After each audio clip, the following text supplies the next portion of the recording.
L'engagement commun de Vinci Autoroute et Tours Métropole Val-de-Loire se concrétise par une convention en faveur d'une autoroute bas carbone. De nombreux projets pourront voir le jour afin de mieux intégrer l'autoroute dans son environnement urbain et de promouvoir les mobilités collectives et partagées. Cette convention comporte plusieurs volets.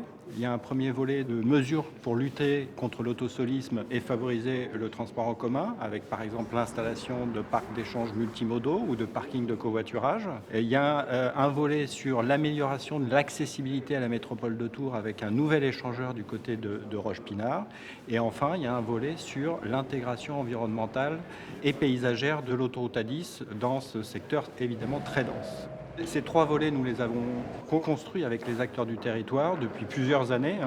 Finalement, aujourd'hui, nous signons l'aboutissement d'un travail de longue haleine avec tous les acteurs du territoire. Cette convention comporte 100 millions de projets et nous avons déjà démarré les études pour l'échangeur de Roche-Pinard dans la traversée de Tours.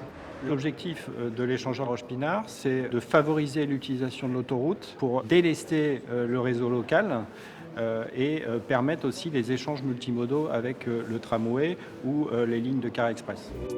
Innovante depuis longtemps, la métropole tourangelle espère montrer l'exemple, car partout en France, les collectivités sont en quête de solutions pour décarboner les transports.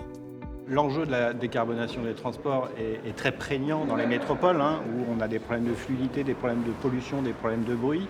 Et donc tout l'enjeu de ce travail avec la métropole de Tours, mais plus globalement avec l'ensemble des métropoles de France, c'est de décarboner les transports, et notamment ceux sur autoroute, en travaillant sur la lutte contre l'autosolisme, en favorisant le covoiturage ou en favorisant les transports en commun, mais c'est également de travailler sur la décarbonation des véhicules qui circulent sur l'autoroute.